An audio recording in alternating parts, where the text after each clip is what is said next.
திடீரென்று உடல்நலக் குறைவால் முடங்கிய நடிகை ராதிகா சரத்குமாருக்கு அவரது வீட்டிற்கு நேரில் சென்று நடிகர் சிவகுமார் ஆறுதல் அளித்த வீடியோ வைரலாகி வருகிறது.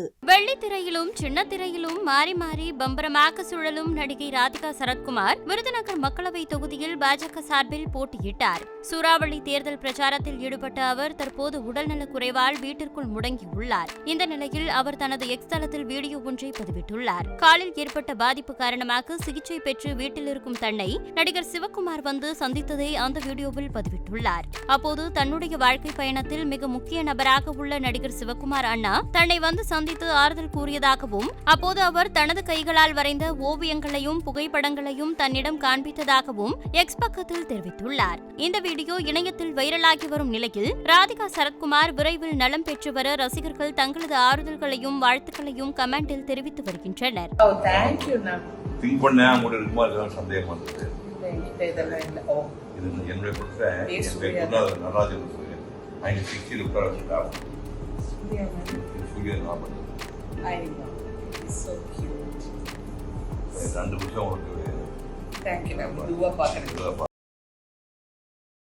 செய்திகளை உள்ளது உள்ளபடி தெரிந்து கொள்ள ரெஃப்ளெக்ட் நியூஸை சப்ஸ்கிரைப் பண்ணுங்க.